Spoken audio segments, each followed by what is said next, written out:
A mi canal, yo soy Alberto Vargas. Qué bueno que nos encontramos, qué bueno que estamos de vuelta nuevamente. Hoy es miércoles 22, esta semana es corta, es el penúltimo video desde la cabina en esta semana, pero vamos a tener más videos desde el carro, mientras manejo, etc.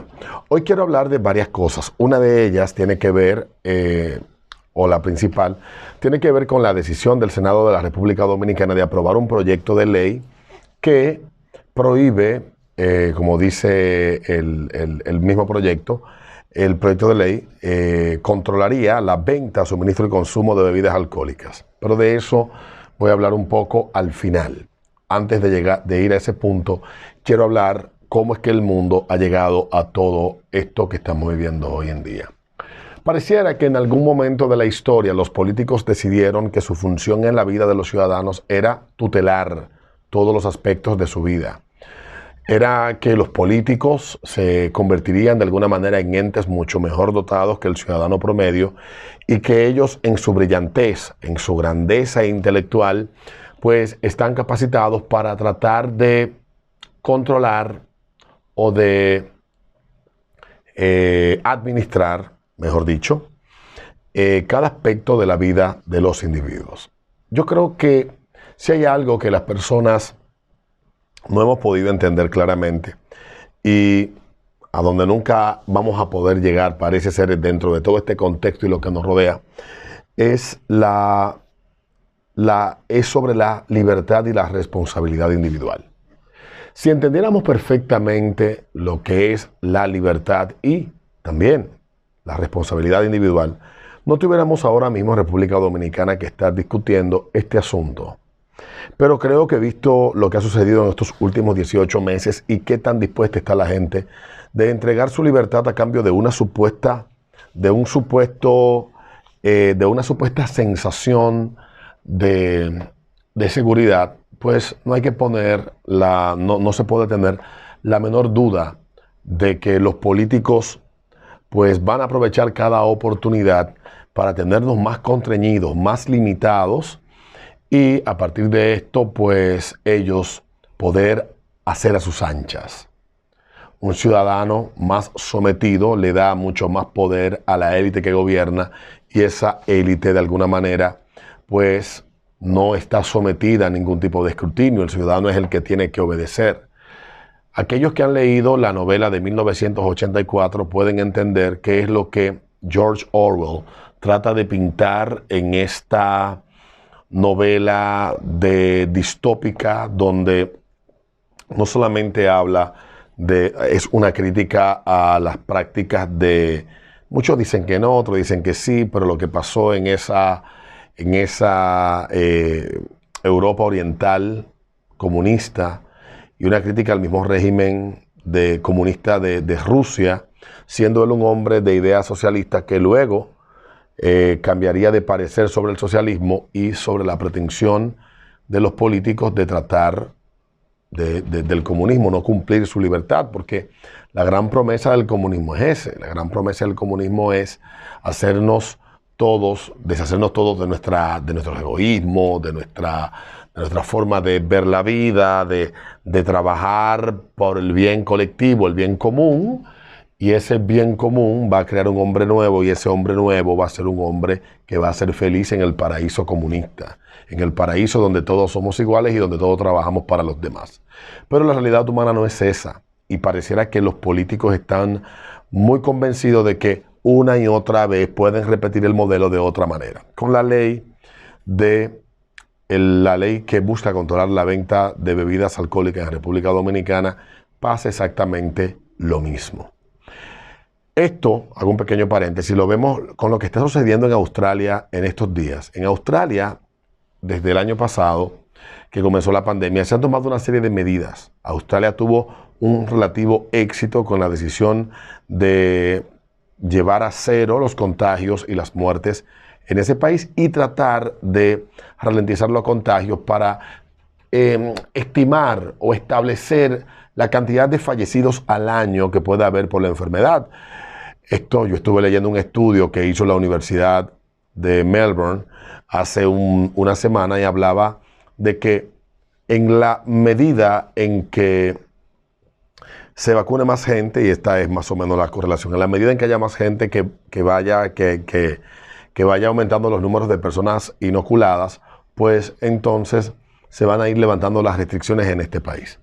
Pero, ¿qué ha sucedido? Que cada semana, cada día que pasa, Australia ve las libertades de los ciudadanos mucho más limitadas, al punto de que ayer leía yo una noticia de que en las zonas donde los campos de concentración que se han creado para aislar a las personas que tienen que hacer cuarentena, le limitan hasta la cantidad de cervezas que pueden recibir de parte de sus familiares cuando le llevan comida. Es una locura. Bueno, ayer y antes de ayer han habido protestas en ese país. Los trabajadores de la construcción han salido a la calle porque el gobernador del estado de Victoria decidió que ellos no van a trabajar durante 2 semanas y que si trabajan tienen que ser cumpliendo el requisito que ya todos saben cuál es. El requisito que se ha vuelto una locura para algunos. Entonces, cumpliendo ese requisito, puedes tú entonces trabajar. Esto ha desatado protestas en Australia. Y esta mañana cuando venía hacia el trabajo, pues me tocó ver un video antes de salir para la casa, antes de dejar la casa. Vi un video de una señora que fue apresada por la policía porque llevaba una pancarta de protesta. A ese límite está Australia. Y los políticos, cuando prueban el autoritarismo, no ceden, porque es como droga para ellos y no van a ceder. Ayer hablaba el presidente, cerraba yo el video del día de ayer, que el presidente dice que no podemos volver al mundo prepandemia.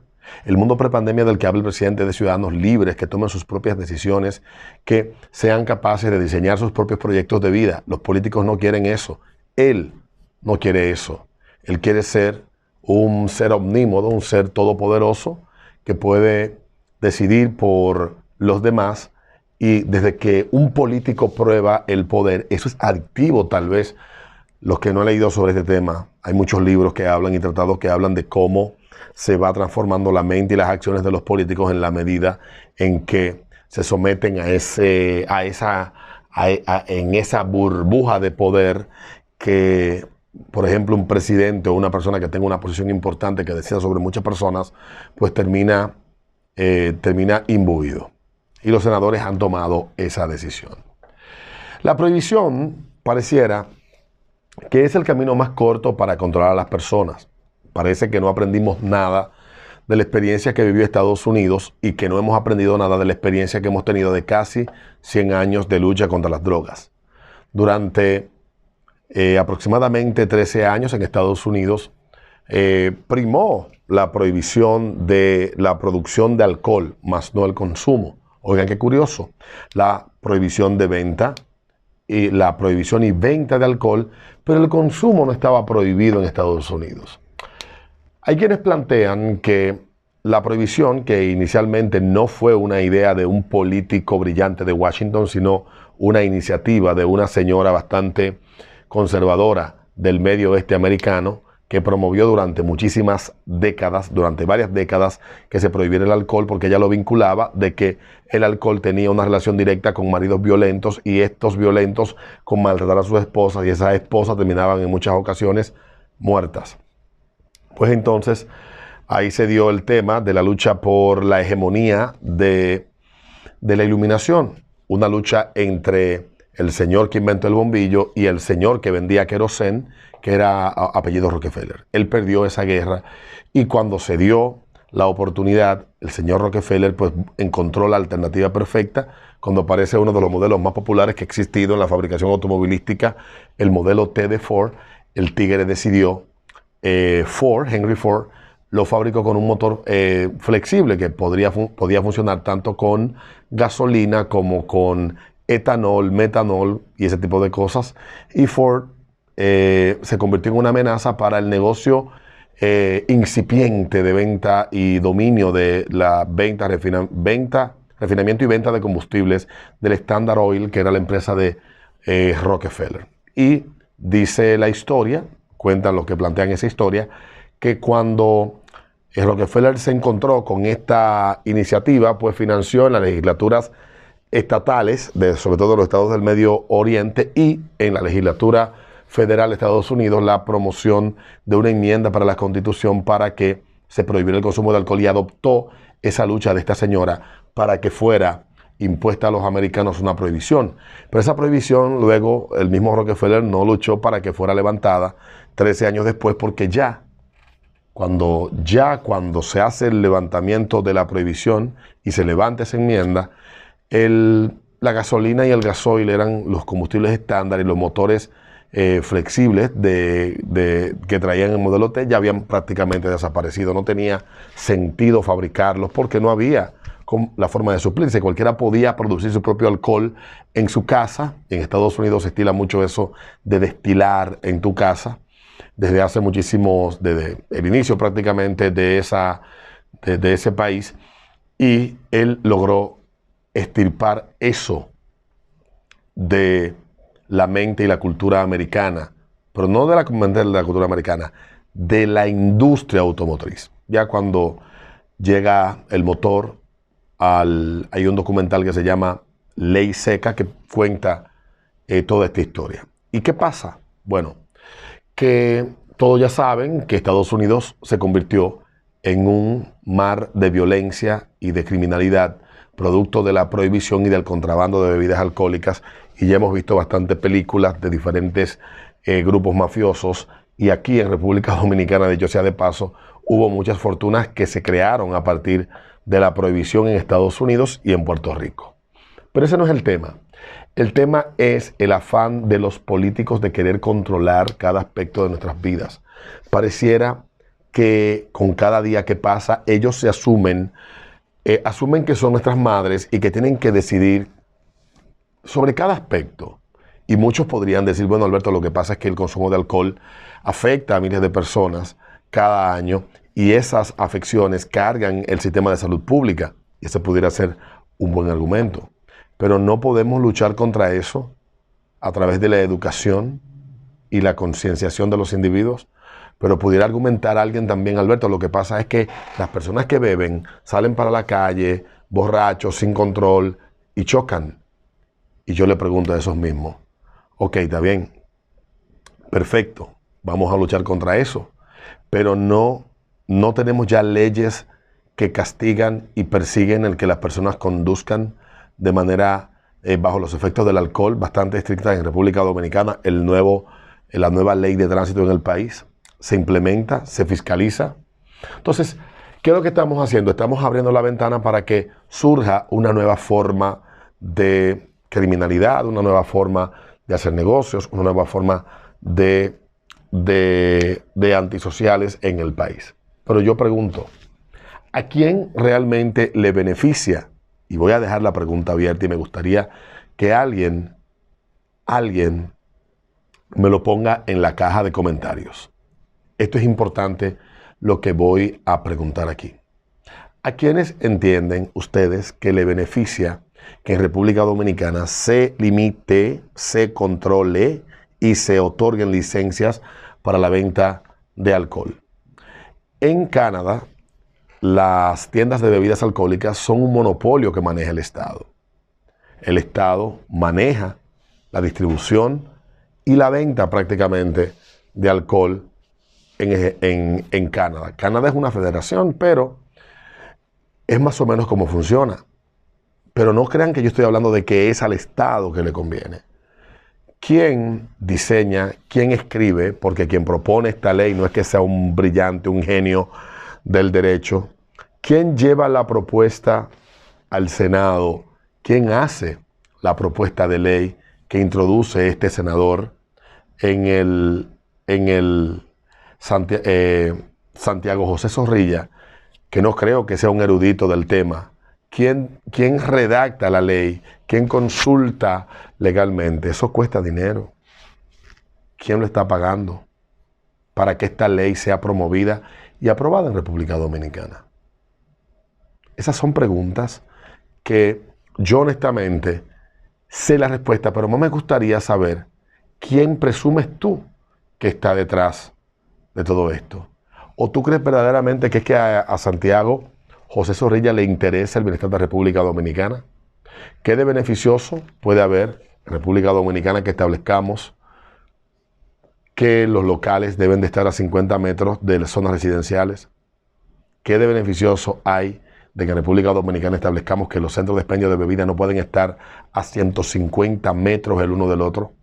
¿Qué de beneficioso le puede generar a República Dominicana que se establezca un sistema de emisión de licencias para aquellos negocios que quieran tener venta de bebida? ¿O acaso ya no tenemos la prohibición por decreto en República Dominicana de venta de bebida de lunes a viernes hasta las 12 de la noche y los fines de semana hasta las 2 de la mañana? ¿Es necesaria una ley? ¿Estás dispuesto tú a que el Estado tutele cada aspecto de tu vida? ¿Crees tú que es necesario que el Estado se ocupe hasta de la hora que tú tienes que beber? ¿O en el lugar que tienes que hacerlo? ¿Hasta de eso? ¿De si tomas en un restaurante o si decides irte a una discoteca? ¿O como pretende todavía más lejos un loco de que tengas que encerrarte en un lugar y que se te prohíba beber en tu casa frente a los niños para no incitar o no ser un agente de influencia?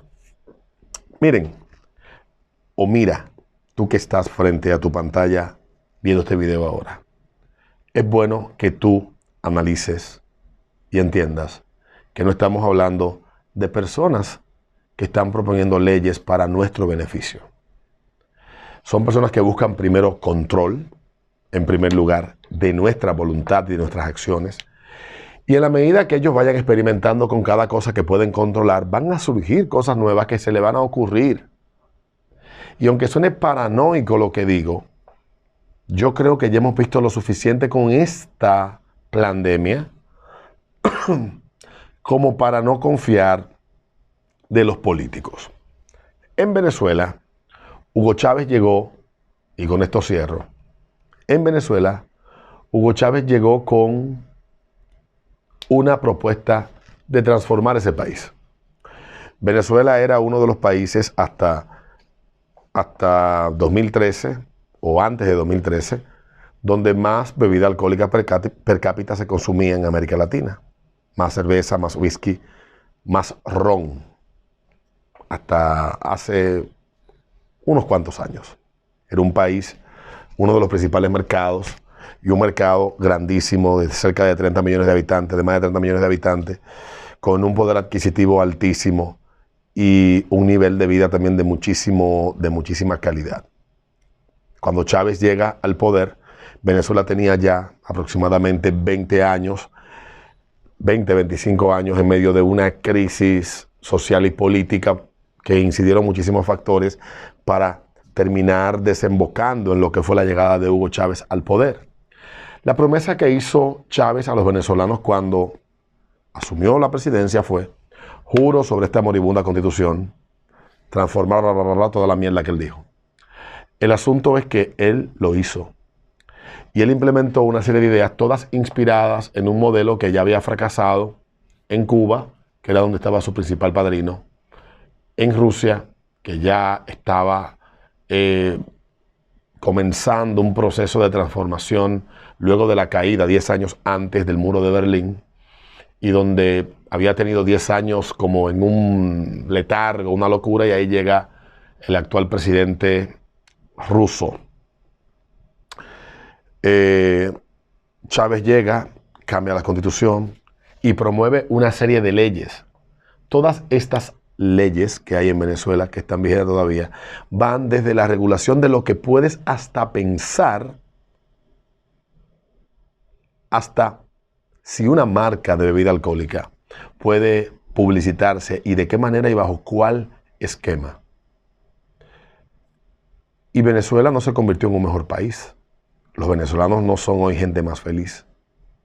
Los venezolanos lamentablemente han visto destruido un país con un potencial grandísimo y un país hermosísimo en gran medida, y han visto sus vidas destruidas, y Venezuela ha vomitado al mundo cerca de 5,5 millones de venezolanos que han tenido que salir huyendo del infierno que desató el plan transformador y de programación y control que Hugo Chávez diseñó junto con los dementes socialistas que lo asesoraron de Venezuela, de Alemania y de Cuba, y los venezolanos, repito, hoy no son más felices.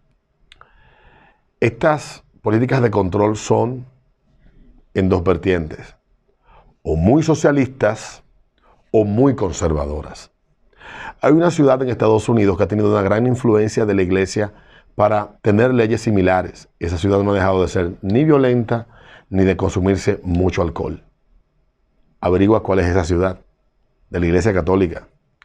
Las medidas que hoy imperan en República Dominicana de control de horario las implementó, las impuso Leonel, pero quien las llevó a la mesa del diálogo, cuando se dio en el año 2006, fue el cardenal Nicolás de Jesús López Rodríguez, en el entendido de que el deber del Estado era controlar al ciudadano y limitarle la vida. Hasta el año 2006 tú podías amanecer en una discoteca, hasta el año 2006 tú podías beber hasta la hora que te diera la gana. La excusa que se nos vendió para limitarnos la vida en el año 2006 fue que era por nuestra seguridad. Y te pregunto, ¿estamos más seguros hoy? Todas las promesas que se hicieron se cumplieron.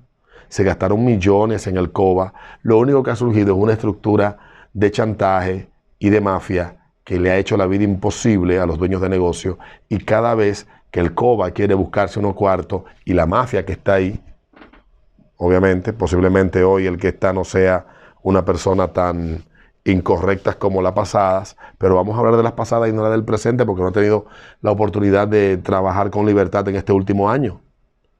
Eso ha sido un chiquero de mafiosos. Y esta ley lo que va a traer es eso. Y nos va a hacer la vida más difícil. Le estamos permitiendo demasiado a los políticos. Y vemos las cosas y solamente vamos y comentamos a las redes. Pero no le decimos ya basta, no queremos que se metan más en nuestras vidas. Ya basta, no queremos que sigan tratando de tutelar cada aspecto que tiene que ver con nuestra existencia. Y cuando digo esto hay mucha gente que dice que soy paranoico y conspiranoico. No, yo simplemente soy una persona que como he visto mucho, leo mucho, escucho mucho y analizo mucho, puedo decir que vengo del futuro. Y lo que va a pasar es exactamente eso que te digo. Vamos a entregar nuestra libertad a cambio, nuestra libertad y nuestras vidas a cambio de una supuesta sensación de más seguridad. Cuando suceda, no te arrepientas. Nos vemos en un próximo video.